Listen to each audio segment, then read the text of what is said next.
Hey everyone, welcome to Limitless RadioCast, episode 59, hanging out with an OG, Donald Park, today.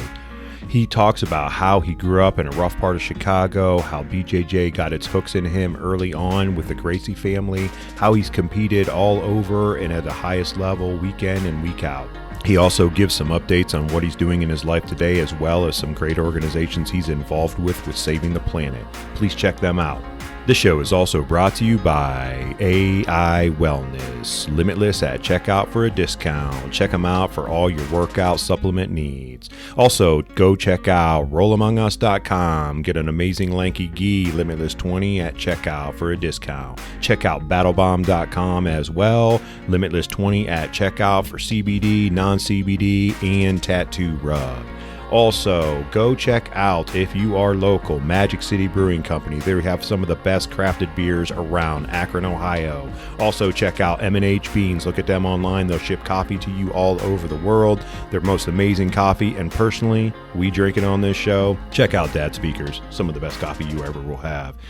We appreciate all of them and all of you. And also, we are adding to our Apple listeners. For a small donation a month, support the show. We would appreciate it greatly if you would do that. It keeps Chad and I going each and every week. It helps pay for things that we need to do. Also, all you jiu-jitsu practitioners out there, go check out Limitless tape. It's the best tape around. I ain't gonna lie. You heard it on the show before. So without further ado, sit back, relax, throw those headphones on, turn that volume up, and enjoy the show. Hey, everybody. Welcome to the show. Hope all of you are doing well out there, taking care of yourself, for you and your family. So today we have an amazing guest hanging out with us. We are hanging out with Donald Park. He is a third-degree black belt who has competed a ton in his jiu-jitsu journey. And his ability to understand and teach jiu-jitsu is on another level that most people never have an opportunity to see. So we are very grateful that we have this opportunity to hang out with him, talk jiu-jitsu and talk life. He's been training for 25 years, and he has a plethora of stuff that we actually were just talking about a little bit before starting the show. So Donald, thanks so much for hanging out with us, man. We appreciate it very much. Thank you. Guys, I appreciate you guys having me on. I'm super excited to reconnect with you, Chad. Yeah. And also talk jiu-jitsu. And Terry, nice to meet and connect with you, my man. Yes. The honor is all mine too. I love meeting and talking to people who have a mind that thinks maybe differently than what our average people that we talk to do. And I it's hard to explain that to people sometimes, but I'm like, I love deep conversations, kind of like that kind of stuff, like we were talking about before we started the show. I do want to ask you real quick: is that Biggie on the wall? Oh, yeah. I thought so. Hand painted, commissioned Biggie Smalls with Diddy, nice, in the background. Very so cool. If you are ever anyone who's a friend of mine, who's a true friend, they know that I'm a huge Biggie Smalls fan. Nice. It's one of those things where one of the earliest rap songs I ever heard, I listened to no music in my household growing up in Chicago, and I got to college, and I remember the day that my best friend from college put in a CD, and it was the first true like rap or hip hop I'd ever heard, and it was Wu-Tang Clan 36 Chambers, and I was like, what is this? Nice. What is this? Yes. And I immediately went deep into it, and I'm not a hip hop head. I love rap, especially old school rap. And then when I heard Biggie, oh man, I was hooked so much so I used to be a DJ that I remember I had a car, a beater of a car that I would drive from where I was in college to where I trained jiu-jitsu at the time. And I used to drive 3 hours each way. It's kind of the story of the old guy. It was snowing uphill both ways. Uphill both ways, yeah. But 3 hours each way, and then I found another guy, and it was 40 minutes each way. But I would put the tape, the Ready to Die, Notorious B.I.G. tape, and I would rewind it to the beginning, and I would play it, and I would know exactly how many minutes away from training I was based on the lyrics that I was rapping along to in the car. Man. So you put me in a karaoke room, you put a little Biggie on, and you'll see a happy guy. Man, that's very awesome. Cool. Did you happen to break the tape? Not physically, but fact that you played it so much? Yeah, well, I never broke the tape, but I do actually have an original demo pressing of Ready to Die that I bought off of eBay a couple of years ago. That's framed in my house. That's very cool. Mr. Christopher Wallace. Yeah. That's hey man, awesome. He was one of a kind, and some of the best stuff that you will ever see before his time and after his time. I mean, let's be honest, I just saw Terry. Terry, I don't know if you saw it, but Blossom Music Center here in Ohio, Wu-Tang and Nas are coming. Yeah, I did see that. Yep. So interesting. You know, Nas is actually so he spends time in LA, and he's good friends with some of my really good friends. He is an accomplished venture capital investor. Oh, nice. If you didn't know that, which is kind of crazy. Yeah. And I always pay attention to the stories on both sides of the aisle for him around in the hip hop world about how tough he was and how great of an MC he is. But also, you know, he's got, I think it's called Queensbridge Ventures that he has with a buddy of mine, D Murphy, out in LA, and they were early investors in things like Coinbase. And so he's he's done okay for himself. He's definitely gone less the direction of Vanilla Ice and a little bit more the direction of Magic Johnson. You mean he made smart decisions? Yeah. Smart guy. Not that other guys out there aren't making smart decisions, but let's be honest. There are people who, you know, it's like talking to you in the beginning, Donald, like, you know, you grew up in Chicago. You said inner city Chicago? Yeah. I grew up in Chicago, the city. Yeah. And huge props, man, because you pushed yourself and you never saw an end road of going, oh, well, this is all the success I want to do or want to have. And I try to tell this to people all the time. I'm like, you have to be the person that makes that decision, though. If you keep listening to everybody else around you or not good people, not surrounding yourself with good people, you know, like good people at your table, as I like to reference on this show a lot, you're not where you should be. Like you, like just talking to you, like, I'm like, yeah, this is where maybe you didn't imagine that, but hearing you speak, it's like, no, this is where Donald should be. Like you pushed yourself. Yeah. Well, no, I appreciate that, my man. I will say I never imagined being where I am in any aspect of my life, but if I can say it, man, I always had an expectation. I always knew that I was going to get somewhere, if that makes sense. Yeah. Right. No, it does for sure. And, you know, you said something interesting, like people around your table. One of my favorite sayings is, you are the average of your 5 closest friends, right? Whether you are on a jiu-jitsu mat or in a boardroom or just hanging out with people, you know, you are the average of your 5 closest friends, no matter how ambitious or thoughtful or caring or talented you are. You know, if you're around a bunch of people who don't work hard or don't self-correct or self-assess or self-motivate well, you know, you're not going to kind of end up anywhere. And I was very lucky. I grew up in Chicago with nothing. You know, my parents came over from Korea. You know, my dad was a mechanic. My mom's a nurse. We had, you know, nothing, you know, less than nothing. And, you know, we never knew it in many ways. We kind of knew we were living without. You know, you're kind of sitting there wondering why mom's not eating and things like that. But, you know, my parents were, you know, on the whole topic of you are the average of your 5 closest friends. I only had 3 people around me. You know, I only had 3 friends. It was my mom, my dad, and my brother. And man, my parents were driven. They knew how to get us to the next level. So both my brother and I have an older brother who lives in New York right now, and he's in finance. And man, we're both lucky. We're both super lucky that they pushed us, and they set in us this expectation that you had to work hard, and we were meant for something greater than where we came from. Nice. That's awesome. We need more of that into today's society. Yeah. I mean, we need, and I don't mean that in a negative annotation. I just mean it in an annotation of people are worth more than what they're given credit for or they're pushed to be. Yeah. I mean, listen, we are actually the first generation, at least in this country, that was taught when we were growing up that happiness is something that we should strive for. How wild is that when you really think about it? Because for sure, in prior generations, there was some common cause, you know, whether it was a war or you were part of a tight community that wasn't connected. You were part of an ethnic group that needed to find its home. You know, you were focused on working hard, raising kids, contributing to the community, protecting your country, whatever it was. Sure. And I think because of that, we have this paradox of choice, or we're like, hey, things are pretty awesome. Like life is pretty dope. Right. Yeah. And so all of a sudden people start, when happiness is a hope or an expectation as a goal in life, you naturally start looking at, oh, where am I not happy? Where aren't things working? Yeah. And then why is that the case? And then we start thinking about things like transgenerational trauma, that transmission of trauma from family generation to family generation, which definitely happened in my case.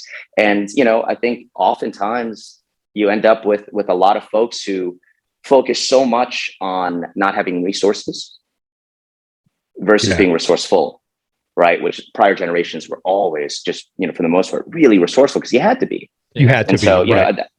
I mean, that's the other side of the coin. Like we grow up with so much opportunity now, especially in this country. And sometimes we squander it, right? Because you're, what's the saying? You're walking around with a Virginia ham under your arm and complaining that you don't have a loaf of bread. That you don't have it. Yeah. That you don't have a loaf of bread. Yep. Yeah. Hey, jiu-jitsu is kind of very similar to that in terms of like, so you and Chad and obviously you, Donald, have more time than Chad does, but like I have a plethora of stuff to study from, even at an older age, you know what I mean? Versus what you guys had when you first started. It was just dive in, do it, and whatever happens. But for me, had absolutely nothing, man. We had a videotape, a VHS tape, a video recording of a video recording of a video recording, and you would watch somebody do one move, and that's all you had. Or you would go to a seminar 200 miles away, and you would learn 5 moves from a guy who didn't speak English, and you would come back and you train that all year. But man, we got good. We got really good at the 5 things we knew. Sure. And it's kind of the same thing, right? It's the paradox of choice, right? When have all these different games and all that, how do you choose? How do you figure out what's your game? And how do you get good, right? When you have all these little tricks. And I think that's one of the biggest things that I love about jiu-jitsu is that it can grow like crazy and you can have all these different ways to express jiu-jitsu. But for me, my first love is that core, the fundamentals of jiu-jitsu, the jiu-jitsu that works with the gi, without the gi, on the street, MMA, regardless of the size, regardless of the time limit, and it makes you invincible. Because every single one of us who started jiu-jitsu, when I started jiu-jitsu, none of us wanted to do it because we wanted to be grapplers or we came from wrestling. We did it because we wanted to learn how to fight or we wanted to learn how to defend ourselves. Right. And for sure. It's so, in some ways, Terry, you've got BJJ fanatics and all these amazing opportunities to learn, and you get access to everybody, like the Michael Jordan corollary in jiu-jitsu, but it's just too much, man. Sometimes you just need to whittle it down and figure out who you are. Yeah, it's and now we have 2 black belts, myself and Pete Schock is an instructor at our gym. So you have 2 first-degree black belts in your gym. That was, Donald, that was unheard of back in the day. Oh yeah, when we saw a purple belt, that guy walked on water. We were like, who is that guy? Right. Can't wait to get smashed by that guy. Absolutely. I think the first time I couldn't tell you where it was, but I think I saw you compete for the first time. You were a purple belt. Oh yeah. I was a purple belt for 1 year and 9 months. And during that time I competed, God knows how many times. I felt like I was competing every weekend or every other weekend. But sure. You talk about seeing that purple belt. That's what I thought when I saw you, like, who's that? Because I was, I started in 2004. Didn't come from wrestling, and so Donald was one of the unicorns that I hear about all the time. Yeah. Well, I'll tell you what, it's crazy, to your point, Chad, to walk in a room and see 2, 3, 5, 10, 15 black belts on the mat, right? Talk about unicorns. If a purple belt was a demigod, what was a black belt? Sure. What was a black belt? I'm a 3rd degree black belt today, right? So I've been a black belt, 13, 14 years, right? And I remember when I started jiu-jitsu, and one of my earliest instructors, a guy named Kaiki, who was at the Gracie Torrance Academy, the first, major academy for the Gracie family in the United States in Torrance, California. And I remember seeing that guy and looking at the belt and being like, that dude's got 5 stripes. Why does everyone say he's a 3rd stripe? And then you realize the bars on the outside and seeing doing stuff to people, and you're like, oh my God, I am never going to get there. I am never going to get there. And the idea that I strapped on the gi today to train at noon with a buddy of mine, Henry Akins, who happens to be in town here in Austin, Texas, who's a Hicks and Gracie black belt. And we did a little bit of training, moving around. And I remember looking at the mirror, and we're both third degree black belts. And Henry's 100 times better than I am. But I look at the mirror and I strap on the belt, and I remember looking, because I knew this podcast was coming up. And I look at myself and I'm like, how the hell did that happen? who gave that guy a black belt, let alone 3 degrees? But yeah, I mean, we're so lucky right now, right? And jiu-jitsu still, we're at that golden time where, like I said, you could be a white belt and you can get access to the number 1, number 2, number 3 guy in jiu-jitsu today. Right. Today. 100%. Yeah. How awesome is that? Yeah. It's amazing. 100%. Yeah, just to even scroll through social media and to get those, everything. Obviously, all the top information is out there constantly. So I'm like, well, we're never short of information now. Like I have no excuse. The only excuse I have is that my body says you can do this, and my mind says it, and then I physically can't do it. Because sometimes I think Terry and I have talked this before, is sometimes there's too much information for those new people. We talk about the core fundamentals. What you're seeing on, the reels and the Instagram and TikTok isn't core fundamentals usually, right? It's the Berimbolo, De La Riva back take, or, which is it's still good, but you know what I mean? And also, I mean, who's teaching it right now, right? Listen, I'm a big believer in being, this world today is so much anti. You're cool by saying I'm against this, I'm against that, as opposed to saying I love this and I love that, and I love being the pro person. Mm-hmm. But the one thing that I will say is you don't know who that information is coming from. Right. I've been in schools, just dropping in and training, where I see, somebody on the mat who's a blue belt but is no gi, so you don't know. Yeah. And that person is, has their OnlyFans link on their rash guard. I mean, I'm serious. But totally fine. Only to say only a commentary on that person's perhaps desire to market themselves. Right. And they'll learn a technique. And at the end of the class, they'll drill it, whatever, 10, 20 times. And at the end of the class, they'll set up a tripod. And they'll put it on themselves, and they'll be with their partner. They'll be like, okay, guys, let me show you how I approach this position. And I'll see them and I'll be like, you just learned that 18 minutes ago with me. Yeah. How are you teaching this? Right. So I think the onus is absolutely on filtering in, you can learn something from everybody. Right. Yeah. So that's the point of jiu-jitsu. But, knowing, hey, like the best part about evolution in jiu-jitsu is that we no longer have this hero worship. Right. We're not putting the purple belts and the black belts on these pedestals where, oh gosh, you're really good at jiu-jitsu, so let me have you teach me about life. You're more senior in jiu-jitsu, so everything you say about jiu-jitsu must be true. Right. And I definitely fell for that too. For 20 years, I was the biggest raving fan of a handful of people. And the one benefit that comes from having crazy amounts of information is that you get to test it, but the onus is on you. Right. Yeah, to take those resources and say, you know what, this works, this doesn't, this might not work because I suck, and that's okay. And I'll figure it out later. Yeah. It's a good point. Yeah. I even tell guys that I roll with in the gym that are, newer white belts, and I'm not coaching them or trying to tell them how to do anything, but I'll tell them, look, you're going to just learn to take stuff that, works for you. And then some of the other stuff you can get later, but take this fundamental stuff and try to keep just repeating that. Don't try to go out there unless, you guys were both alluding to, jump on the internet and try to learn everything from a guy of a source that you don't 100% know that they're teaching it right. And, and you're so new in your journey too. You don't know what to look for. No. Why isn't this move working? Well, it was probably working there because it was a setup demonstration on a static opponent, right? Sure. So, you put other things in that, and it may or may not. This is why I don't. I'm not. This actually brings up something super interesting for me, actually, and maybe let me flip the tables for a moment, if I may. Yeah, sure. We've got a black belt and a 3-stripe white belt, right? Mm-hmm. And I would love to hear from you guys. What do you think the first 2, 3, 5, 10 things you should teach a white belt are, if you really wanted to get them to learn and love jiu-jitsu? What would you guys show?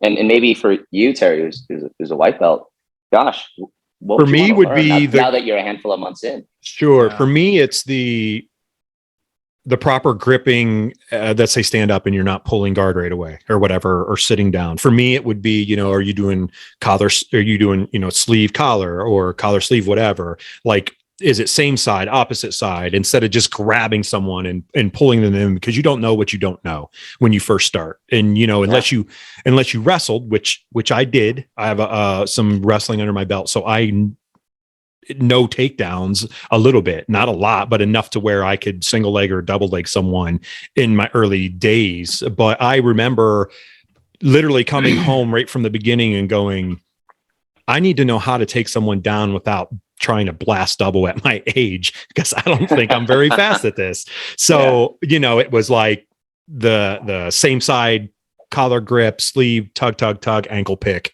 you know, like tug them towards me, knee down, ankle pick. And it was that kind of stuff that I wanted to learn it early on in a white belt. And then, you know, entering guard like X passing, which Chad's was really big on. And I've really, I love that. That was really good. Go ahead, Chad. Yeah. I was just saying, the first thing I tell people is to get off your knees and stand up to pass guard. That's my first thing. Which he told me. So that's the first class you teach as a white belt. Well, I don't know. Possibly. I'd have to really think about it. You put me on the spot, but there's a few things that, you know, I teach position, maybe show some positions. Yeah. But if I have a brand new white belt show up for class on Tuesday night, it's like, hey, you know, if they buy an intro, whatever, they're doing what we're doing that night. You know, we'll eventually get back around to what they need to know. I don't have like a set curriculum in my mind. I have things, you know. Yeah. It could get as you know, it could get thrown off where I go to a tournament and coach the guys and I see these 5 mistakes that each one of those guys are making. So when we get back, this is what we're going back to. Yeah, absolutely. The very first move that you taught me, which was that very first night that I stepped in there in class on a Tuesday night, I'll never forget it. It was tripod sweeps. So that's my tripod sweep was the very first jiu-jitsu move that I learned. Chad, do you remember the first move you ever learned in your first class? Oh my gosh. So when I started at East Coast back in 2004, it was no-gi and it was once a week. Right. And I always tell people when I say no-gi, it could be MMA based too. We could be doing clinch drills or, you know. Yeah, that's what we did back in the day. Yeah. So I'm trying to remember what the first move I even learned was. I can't even remember, honestly. Well, I mean, you kind of remember yours, Donald? That's okay. Oh God, yeah. I remember. Well, here's the thing. Back when I started in the mid 90s, it was so hard to learn jiu-jitsu, man. It was so hard. And anyone who wanted to learn jiu-jitsu, you didn't learn jiu-jitsu because you walked by the school. Like I have a black belt, Darren Branch, whom you guys may know. Yeah, I know Darren. Yeah. Amazing guy, incredibly talented, was an incredible wrestler to begin with. And then he happened by my school in Ohio. And he literally happened by my school. He was working at a shop down the street and a 10-speed bike, and he just happened to pass by my school. And that's how he learned, right? But the rest of us, it wasn't like that. I mean, it was like, you know, John Wick in the desert. It was like Legend of Zelda. You had to go find a damn map and go figure things out. Back in the day when you had to print out directions on the internet, you know, and go find the damn place. And it was, you know, shared a spot with a auto body shop, right? That I'm thinking about Hickson School on Pico, right? Yeah. Back in the day, you know? So yeah, absolutely. I remember everything from my first couple of classes. I remember I went to a Gracie Training Association with a wonderful guy named Tom Lanoy. And there was a guy named Russ, and there's another guy, Tim Wolf. And I remember everybody from that time, a guy named Kevin, all these guys. And I remember the very first class I walked in there. I remember the maroon plastic lawn chairs that were sitting there. And I walked in there, and I remember they were like, okay, here's the first class. We're going to put you on the ground, and I'm going to get you in a headlock. How do you get out? Yeah. Oh, wow. And I'm like, heck if I know, man. Like, I thought I was here to have you teach me. I don't know a damn thing. And, you know, and this big guy, his name is Russ, you know, put the weight on me from essentially the scarf hold with the headlock and whatnot. And all these flashbacks from middle school are coming back. And I'm like, oh God, this is not good. And then he showed me the frame. Boom. Yeah. And he was like, hey, yeah, you don't use your muscle. You use the skeletal system. And he showed me the shrimp. and how you hip away. And if you hip away just enough, all of a sudden the guy has no base and he falls down. And then he showed me the side mount where you put the leg over and you're mounted on him, not cross-side, but side mount, where you're kind of in that S position almost. And then he showed me how to make that frame against the neck. And then he showed me a basic arm bar. And boom, I was hooked. And I remember both when I was training there, when I was in Torrance, any place. I remember I used to train, most of these classes, you could pay for unlimited classes, or you could pay for 1 day a week or 3 days a week or whatever it was. And I remember I couldn't afford unlimited. So I had Monday, Wednesday, Friday. And I remember I was 18 years old or whatever when I started jiu-jitsu, 19. And Fridays, like a Biggie line, birthdays was the worst days.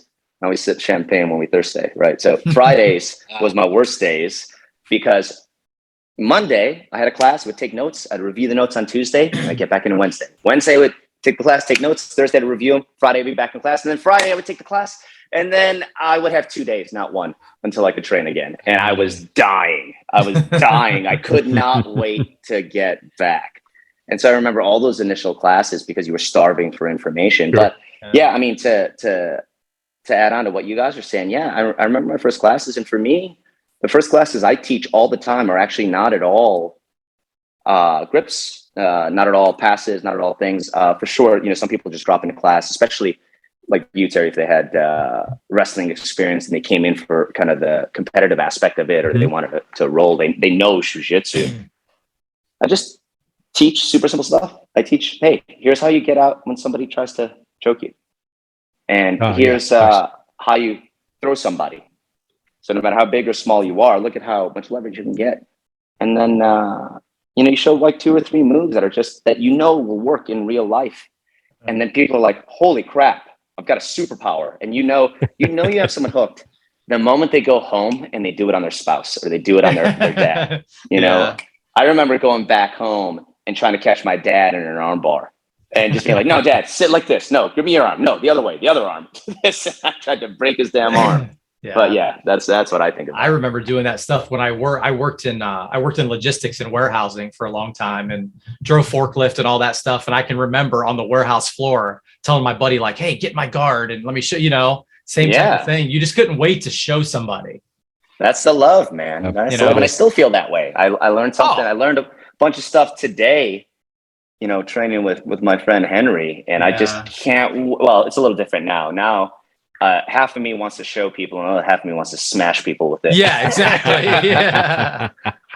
Do you enjoy teaching people more than you did competing, Donald?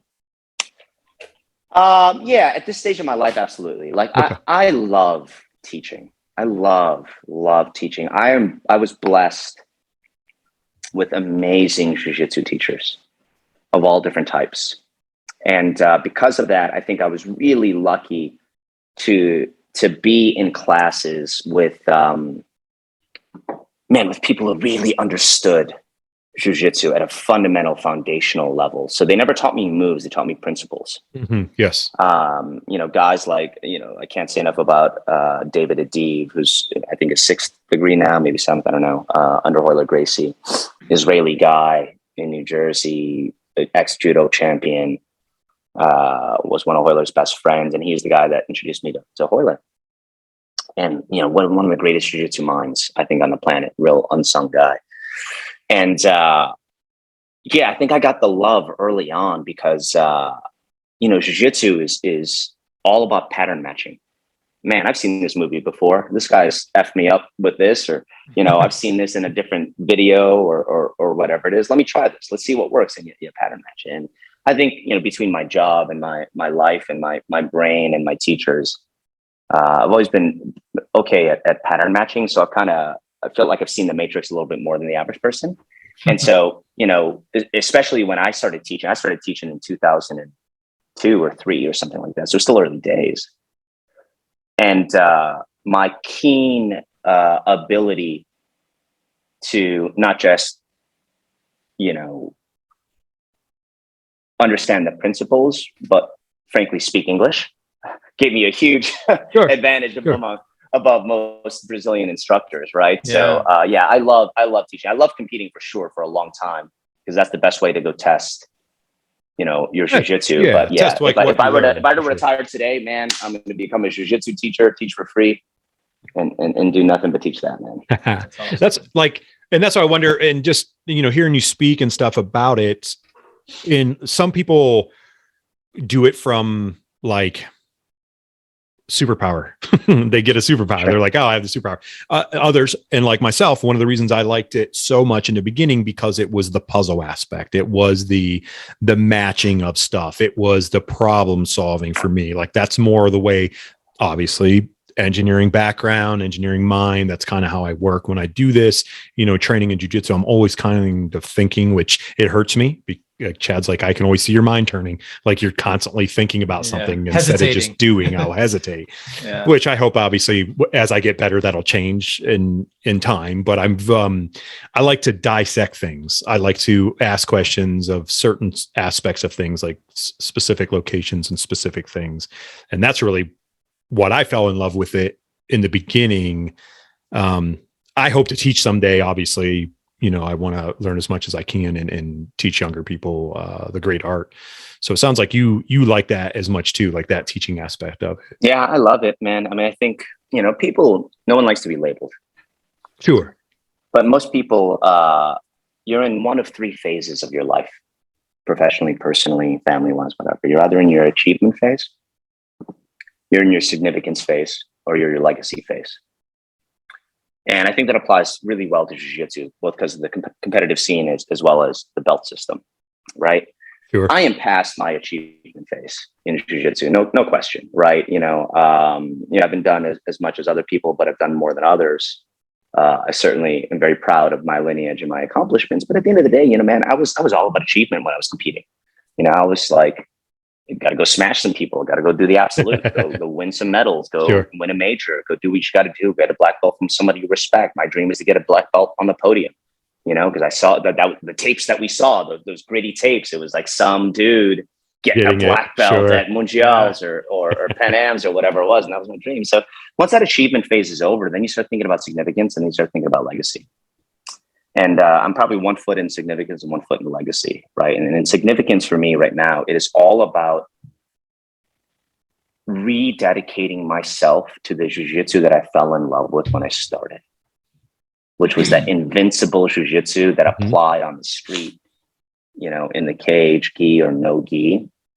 And yeah, there are going to be guys who have really amazing abilities to execute a certain game that will catch me. But man, I just want to be a super tough old guy that's really hard to catch and feels like 1,000 pounds. And when he wants to, makes your life freaking miserable, right? Because that's what I remember. And then and then from a legacy perspective, I want to be able to transmit that, both that knowledge of what jiu-jitsu is really supposed to be and how powerful it can be and how powerful it can be for a human being and for a person who really believes in jiu-jitsu. How many people learn jiu-jitsu today and then they get on the street or they get in a fight and they try something and then immediately the moment they have any resistance, they abandon everything. It. Sure. They're like, oh yeah, it doesn't work. Like, why spend 8 years training jiu-jitsu if you're not going to have a deep conviction and confidence in that? So I have this deep passion right now. I mean, I'm getting excited talking about it. Sure. Right? No, that's around having a jiu-jitsu that is so transmittable, right? So effective, so efficient that you can rely on it, that you can believe in it. Yep. And that gives you this deep confidence. And I think that jiu-jitsu is kind of, people are developing it for sure, but it's going away, as a percentage of the whole, right? Just because jiu-jitsu is getting so big and growing so fast. Right. And so, when I think about my legacy, I absolutely want to teach. I want to continue teaching. I've been teaching now for, I haven't thought about this, man, almost 20 years. And I love it. I'd like to think I'm a decent teacher. You'll have to ask my students if I am or not, or maybe people who were my students who aren't anymore, so they're unbiased. But yeah, I love teaching because I love transmitting that, and I love seeing that person build that confidence in them and just be like, yeah, I'm invincible now, man. Like, I've got a superpower. How cool is that? It's awesome. That's what makes jiu-jitsu, as you said, it makes it so awesome. And if you embrace it that way, I think you have a better journey. Personally, obviously you're going to go through the ups and downs and everything, but if you embrace jujitsu in the way that you're talking about, Donald, I think you kind of have a better journey, because you have to believe in it. You can't just go do it to do it. Like, you have to believe in what you're learning and believe in what people are giving you, whether it's from your direct instructor or professor or whatnot, to people like yourself, like me, just getting verbal knowledge from you. It even gives me more belief in like what I'm doing, and I'm doing it for all the right reasons. You know what I mean? I mean, totally. I mean, listen, this is the best thing about jiu-jitsu as a modern martial art, right? 100%. Yep. So number one, I fundamentally believe jiu-jitsu is not really a martial art. For most people, it should be a martial science, right?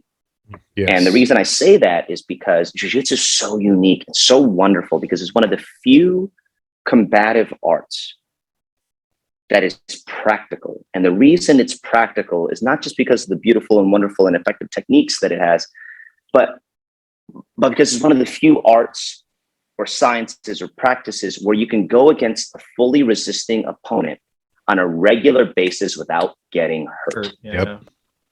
100%. Yep. Whether it's on the street or in the gym. Because in the gym, you roll. How many times do you guys roll in a given session, in a given class? Probably 2, 3, 5, 10 times? Up to maybe five, maybe probably. Five tops. So probably. 5 times, 3 times a week. Yeah. Right? 15 times a week. You're doing 60 times a month, 720 times a year, right?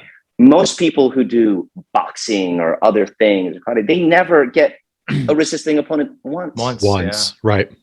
Right. So how awesome is it that you can build the confidence through the nature of how we practice?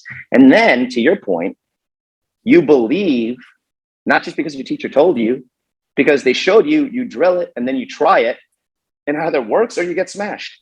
Right. And if you get smashed, you're like, dude, hey, I got a question. Teacher, listen, man, this tripod sweep you showed me, it sucks. Like, what's going on? And then you figure it out. Right. So I really believe it's a martial science. And then I think, to your point, the journey is the martial art, right? The skill and the acquisition is the martial science, but the art is how does it develop you as a person? I never wanted to be a martial artist in my life. I wanted to be a tough guy and a fighter. Mostly because, Asian American guy growing up in a Black and Mexican neighborhood in inner city Chicago, like, you don't really want to go. Like, last thing you want to be is the Bruce Lee, Jackie Chan stereotype. So martial arts is not my thing. But, it's funny, man. I'm 42 years old now, and I've been doing jiu-jitsu 25 years, almost 24 years. And all I want to be is a martial artist now. Yeah. Now you're at that. I've got the martial skill, and now I want to approach it with that white belt mentality every day. I really want to approach it with that. And I want to learn from everybody. I want to learn the cool stuff. And I don't want to be anti anything. I want to be pro everything. And man, this is my favorite part of my jiu-jitsu life. Not the medals, not the black belt, not the teaching in the beginning, or, having students win ADCC or this or that or whatever it is. It's now. It's like me reacquainting myself with jiu-jitsu and finally having the like being able to see the matrix and seeing it and saying like, oh man, this is good, this isn't good, this works, that doesn't. That's awesome that you referenced it, because I almost said like seeing the green drop down the screen. Totally. Like you're just like, I see it now. It's all there. That's the coolest part of jiu-jitsu, right? And or wrestling or anything. When you see it and feel it, especially when you're in a roll and something, if you're having huge resistance or you're going against someone that's bigger than you and it works and it's really smooth, you just go, wow. Like even afterwards, if you think about it mentally, it's you're just like, okay, this is cool. It's amazing. I mean, on the opposite side too, like, you had a good day of jiu-jitsu. Yes. When you come home and you replay, man, I swept that dude. I did this. This thing worked. Ooh, I saw that thing coming and ooh, I got that dude. Especially if it's one of your mat nemesis. The guy that you just get you all the time. You love, but you see him on the other side of the mat and you're like, okay, today's the day. I'm going to measure myself against you. And then you also know it's a good day when you come home and you're like, shoot, that didn't work. And it's gonna bother me for the next 3 days till I get in there. Yeah. And then you go back and you work the problem. Yep. Right. And some people ask me, not in jujitsu when I try to explain them outside, because people ask me, why would you do this at this age and blah, blah, blah. And my wife asked me the same thing. And now she doesn't, because she's just like, this is who you're going to be. And this is what you're going to do. So, all right. But they would ask like that type of stuff. Crap. I forgot where I was going with it. It's all right, my man. We will come back to it. But we were talking about the days when you come back and you did something amazing, and the days when you come back, you're like, man, I got smashed and I got to come back and I got to, what makes the jiu-jitsu days great days. Yeah. We all talk about those days we drive home with no radio on, replaying everything in your mind, what happened, Yeah, exactly. And then you go unfriend that guy on Facebook or Instagram or whatever. You're like, man, screw that guy. That guy's a dick. Yeah. That's what I was gonna say. I will go over it when I something screws up, or I'm like, that's where I made the wrong move, and then I will play it over and over and over in my head and go, okay, when I see this again, like back to what we were talking about earlier in the show, like matchmaking, like or memory making that, like I will go, I'm like, nope, that's not where my hand's supposed to go, or that's not what I'm supposed to do. Because the last time I did that, I was hosed. Totally. And the crazy, and Terry, you'll get this, and Chad, you already get this for sure. The crazy thing is you will pattern match it. You will figure it out right now as a white belt, or a blue belt, or purple, or brown belt, even as black belt. And then 10 years later, you're going to come back and you're like, yeah, I solved that problem. And you're going to counter it again. You'll be like, that's a stupid solution. That works. But that's a stupid solution. Why didn't I do this the whole time? And it just gets better and better and better. And you're like, man, I was using technique to compensate for poor understanding of the principle. And that's why jiu-jitsu is always, we're going to do it until we're 90. It's always evolving. A podcast part 2. Yes, for sure. 50 years. Maybe I'll grow a beard by that time and I'll look as cool as Chad. And we'll be talking about this. Where jiu-jitsu is now, Donald, versus when you started, could you have ever imagined that it would have blossomed to be the product that it is? No, let me talk about that on 2 fronts. One, where I live most of the year in Austin, Texas, which is becoming quickly kind of a mecca for jiu-jitsu, which is crazy. I mean, John Danaher, the remains of the Danaher Death Squad, I guess they're called New Wave Jiu-Jitsu now, the B team, our school, Gracie Maita Austin, led by Paulo Coelho, is an amazing black belt. Shunji Ibero just moved here. I mean, just even in Tim Kennedy, all these, the amazing number of people just in this area alone. I would never have expected that jiu-jitsu would have been so popular to have blown up in the way that it did. Now, I always believed that jiu-jitsu would be so popular that it would blow up everywhere, right? I was a big believer in that. But I never knew that the sport of it would actually be the focus. Yeah. I always thought that people would get into jiu-jitsu because they either wanted to be fighters or they wanted to learn how to fight. Right. I had no idea that we would get into this crazy, exciting, sometimes impractical, but always fun world of submission, grappling, and all the crazy techniques that people are doing right now. And I always thought jiu-jitsu people would go into wrestling. I never thought wrestlers would get into jiu-jitsu. And that is one of the coolest things to see right now is really good wrestlers get really good at jiu-jitsu. You look at J-Rod, right? The young guy out of B team who's been training a year and a half, blue belt, who just finished 7 people at the ADCC West Coast trial, the biggest ADCC trials ever, right? And kudos to Craig Jones and Seth Belial and all the guys at B team, and his big brother to train him. But, all indications are that's a kid who was super talented, who paired that talent with a great deal of hard work and surrounded himself with, average of the 5 people in the room, whatever. His 5 people are pretty damn good. Yeah, right. Sure. And all indications from what I've heard from those guys is that kid just gets tossed around that room every day and comes back for more and learns and has a great attitude. And if that isn't an amazing evolution of jiu-jitsu, right? To have some incredibly talented young guy wrestler to find jiu-jitsu that early, to have this perfect, he has almost the equivalent of what the Gracie family had as a community. As just a Like, community itself. 20 years ago, to have that as your 5 closest friends, you had to, your last name had to be Gracie. Yeah. And now this guy's got people probably better than that from a sports jiu-jitsu perspective, right? In a room in Austin, Texas. How awesome is that? So, I never would have expected it, but I'm so glad to see it. Yeah. Yeah, it's really good that it's obviously blossomed and grown, and it's gotten more than just, like you said, Donald, more than just the fighter involved or someone seeking out to just defend themselves. It's really evolved to be a whole platform of jiu-jitsu from every aspect, you know what I mean? Like all kinds of different things from that. And we get to see it all the time, every day, watch flow grappling and watch all kinds of stuff, watch Pans, what just a couple of weeks ago, was the trials were on, and then right after that, Pans was. So we get to see great jiu-jitsu all the time. And I sit and think I'm spoiled. Like I tell people I'm spoiled, even at my age, to see what I get to see, because you guys didn't get to see that stuff. It took a long time. You got to see the evolution of it, as it went. I was just telling Chad today, I'm like, Donald, you're an OG. Chad, you guys are OGs. But it's true, because you are. I mean, come on, 25 years. Like, you're an OG of jiu-jitsu. So let me tell you a story about. Oh God, I must be an OG because I'm telling old man stories, right? Let me tell you a story. Let me tell you a story about when we wore an onion on our belt, Grandpa Simpson style.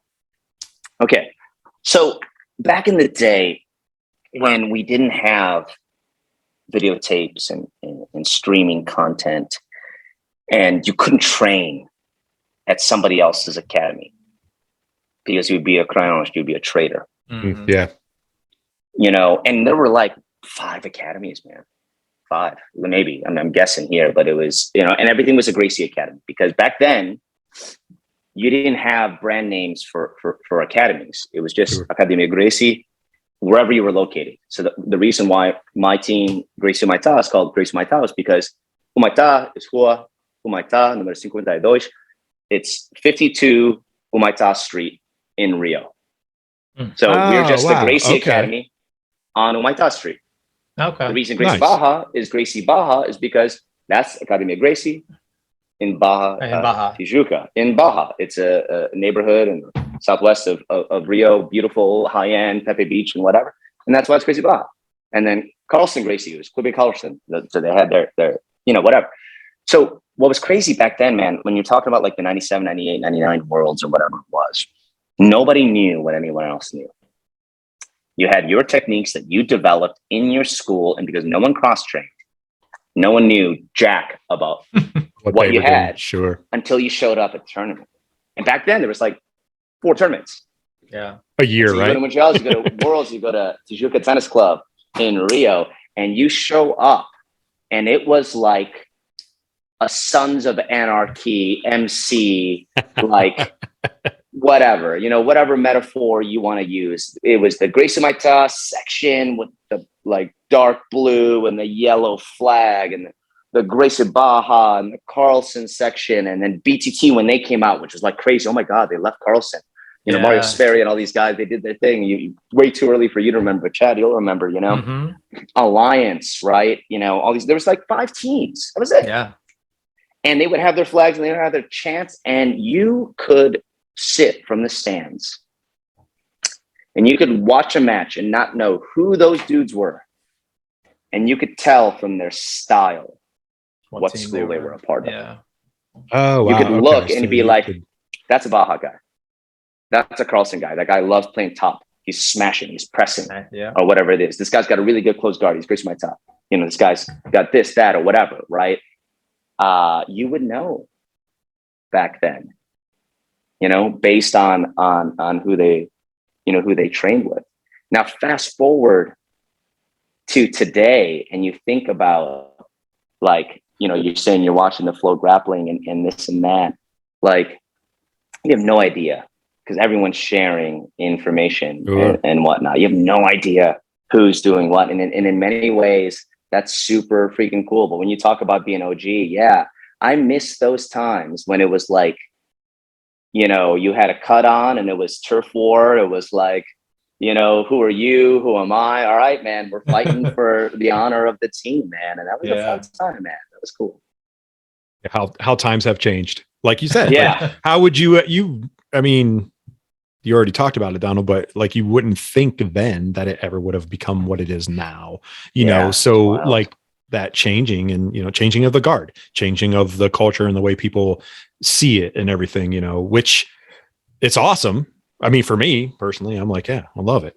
I love that it's like this. And I love that I can talk to multiple people across all platforms and get as much information as I can, you know what I mean? Just to get well-rounded and obviously. Listen, I think it's awesome. I think we're putting much more emphasis on the athlete, much more emphasis on the practitioner, right? And unfortunately, and fortunately, in some ways, we're putting so much more responsibility on every student because you can't have all the information. So it's almost like, in many ways, especially if you have an instructor who's not really that focused on you as an individual, it's really on you to get good if you want to keep pace with everybody else. So I think in some ways, you put a ton of responsibility on the student.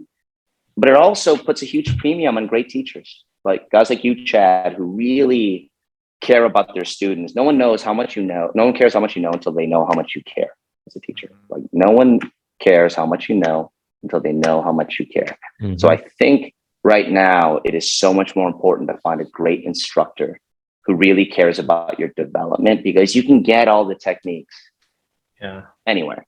Yeah. But if you find a really great instructor, man, you'll have a great journey, to your point, Terry. And that's one of the things that happened to me when I walked into East Coast. I want to try jujitsu and, told my wife and all this, okay, fine, go do it. So I do it. And I never, I was a gym rat before this. Like I like to work out. I like to run. I like to do this kind of things. And I never expected to go there and get more than just jujitsu. I was like, hey, I'm just going to go get this workout, do this martial art and go home. Now it's like, wow, I gained a family. I didn't expect it. I've talked about it on the show before. Like one of the biggest things I never expected was to get friendships that I have now, or people that I care about, that I know care about me, and they want to invest in me.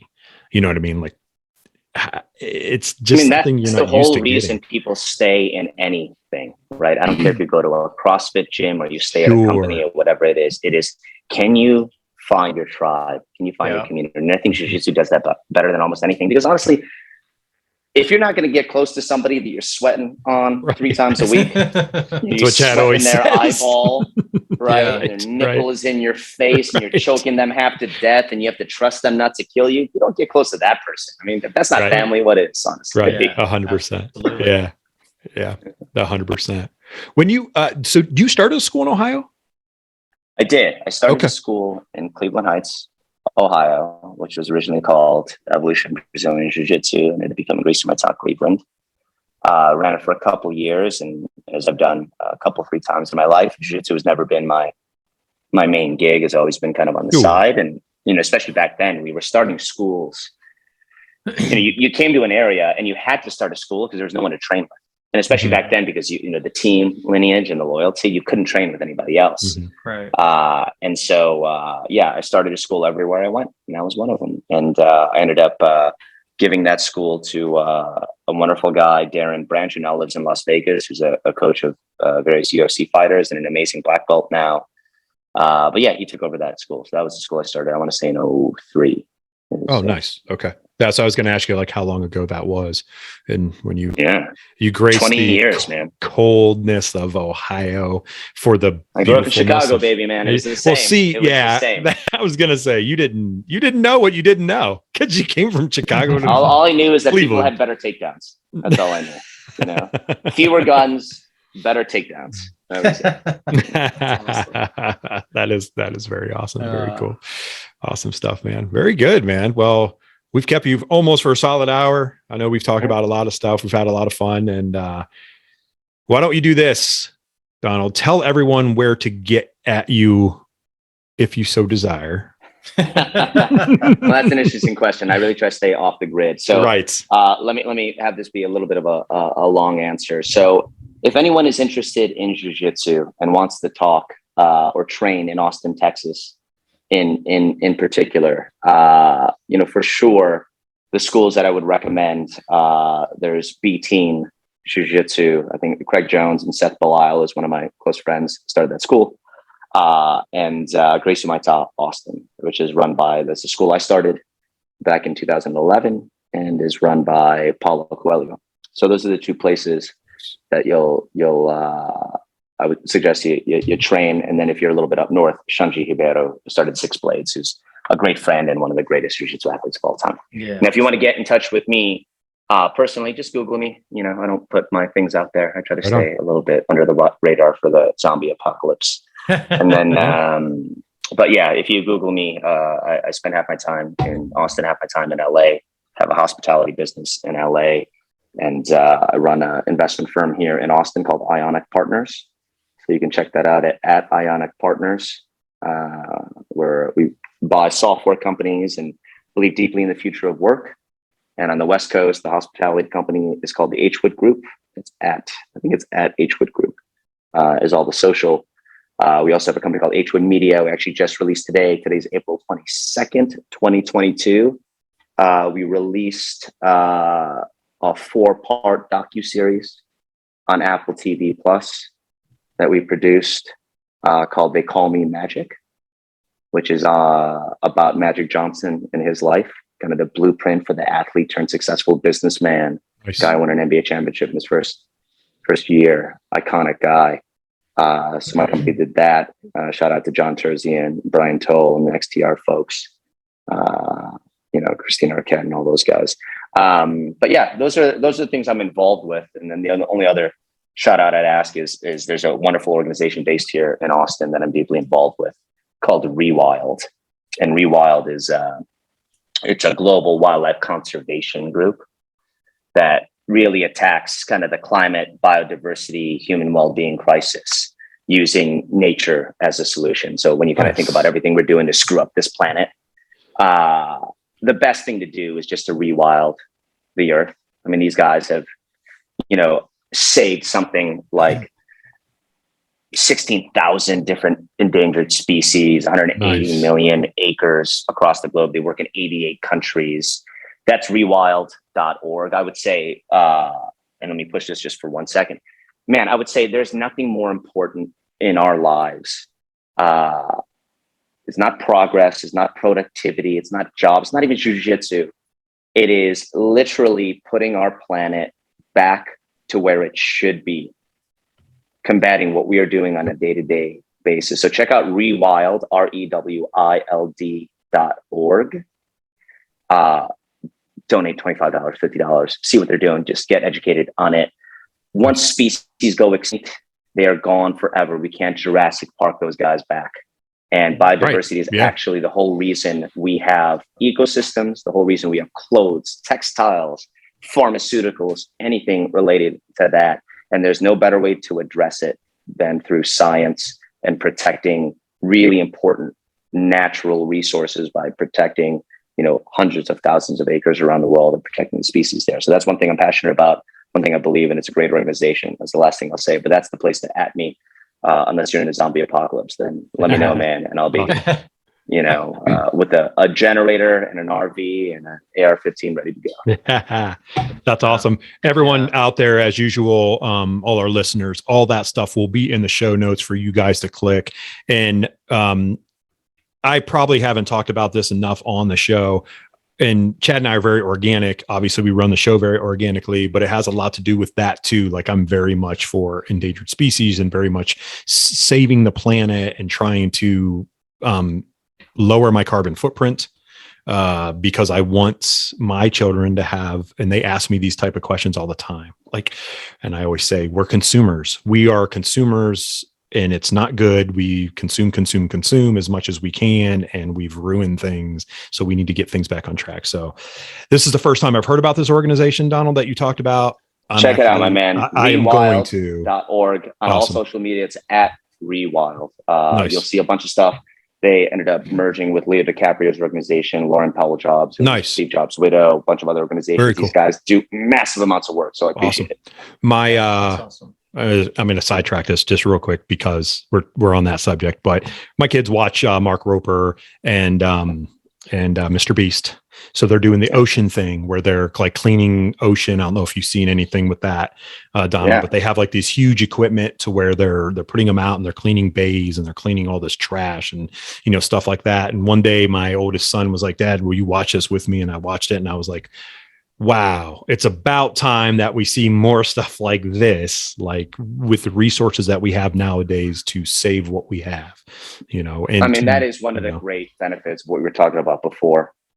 You know, this generation seeks to be happy, and sometimes that makes them feel like they don't have resources. But gosh, sometimes that really pushes a generation and kids and adults to go towards something that no one had the luxury of going after in terms of changing the world as they do now. So that's amazing. I love that. That's awesome. Yeah. When I was younger, I never mentally thought about that. Who did? We were throwing styrofoam containers out the side of a metal box going 80 down the highway. Exactly. It never had a second thought about it being bad, and no one was telling us. You didn't know. You don't know what you don't know. You didn't know what you didn't know. Right. Which doesn't make it right. No. You know, but anyway. So, well, Donald, thank you so much, man. I appreciate it, Donald. I was, you know, when I messaged you that day, I was trying, you know, who can we have on the podcast? And I was trying to think of guys that came, you know, before me in Ohio, and you popped into my head. So I appreciate you coming on. Well, I appreciate it. I appreciate you guys getting down far enough on the list to hit me up. Just kidding. But no, it's good. Honestly, it's good to reconnect. One of the best things about jiu-jitsu is that you cannot see somebody for 10, 20 years. And because you have that connection and that fellowship, you can reconnect and it's like yesterday.